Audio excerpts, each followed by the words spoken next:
11 March পাকিস্তানের বেলুচিস্তান প্রদেশে ছিনতাই হওয়া ট্রেনের বেঁচে ফেরা যাত্রীদের সেদিনের ঘটনার মর্মস্পর্শী বর্ণনা উঠে এসেছে গণমাধ্যমে।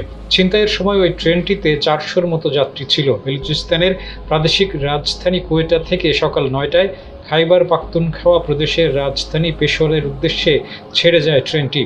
দুপুর 1টার দিকে কোয়েটা থেকে প্রায় 160 কিলোমিটার দূরে ট্রেনটি ছিনতাইয়ের শিকার হয়। বেঁচে ফেরা ট্রেনের আরোহীদের একজন গুলাম সারওয়ার, তিনি ট্রেনের নিরাপত্তা কর্মী হিসেবে দায়িত্ব পালন করছিলেন। তিনি বলেন, হামলাকারীরা যাত্রীদের পরিচয়পত্র যাচাই বাছাই করে তাদের আলাদা করতে শুরু করেন। তারা পাঞ্জাবি যাত্রী এবং পাকিস্তান সেনাবাহিনীর অংশ বলে যাদের সন্দেহ করছিলেন তাদের ধরে নিয়ে হত্যা করছিলেন। তিনি দেখেছেন সশস্ত্র ব্যক্তিরা যাত্রীদের কয়েকটি গ্রুপকে রেল লাইন থেকে নিয়ে যাচ্ছেন আর তাদের গুলি করছেন।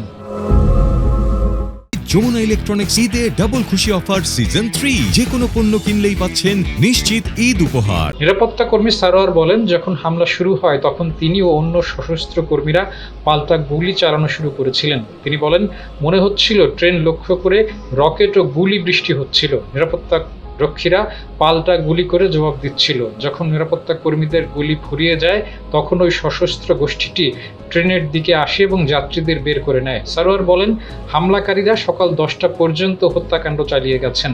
পরে তাদের একটি বড় অংশ সেখান থেকে চলে যায়, আরেকটি অংশ সেখানে রয়ে যায়। কেউ সেখান থেকে পালাতে চাইলেই তারা গুলি করে হত্যা করে। বিচ্ছিন্নতাবাদী সশস্ত্র গোষ্ঠী বেলুচিস্তান লিবারেশন আর্মি বিএল-এর কয়েক ডজন সদস্য ওই দিন যাত্রীবাহী জাফর এক্সপ্রেসের 9টি বগি নিশানা করে। রকেট চালিত গ্রেনেড ও গুলি ছুড়ে ট্রেনে হামলা চালায় এবং সব যাত্রীকে জিম্মি করে। জাফর এক্সপ্রেসকে শেষ গন্তব্য পেশোয়ারে যেতে পাঞ্জাব হয়ে 30 ঘন্টায় 1600 কিলোমিটারের বেশি পথ পাড়ি দেওয়ার কথা ছিল। যাত্রাপথে স্টেশন ছিল প্রায় 30টি।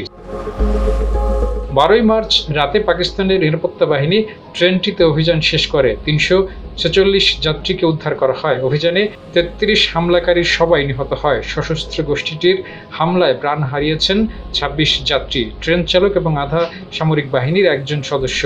ফারজানা নামের এক যাত্রী জানান, গুলি ও বিস্ফোরণের কারণে পুরো ট্রেন ধোঁয়ায় আচ্ছন্ন হয়ে গিয়েছিল। বেলুচিস্তানের স্বাধীনতা দাবি করা বেলুচ বিচ্ছিন্নতাবাদীরা অভিযোগ করে আসছেন, স্বাধীনতার পক্ষে যারাই কথা বলে পাকিস্তানের সরকার তাদের অপহরণ ও নির্যাতন চালায়। 2 বছর ধরে বিচ্ছিন্নতাবাদীরা ট্রেনে হামলা চালিয়ে আসছে, তবে এবারই প্রথম তারা ট্রেনের নিয়ন্ত্রণ নিয়ে যাত্রীদের জিম্মি করেছে।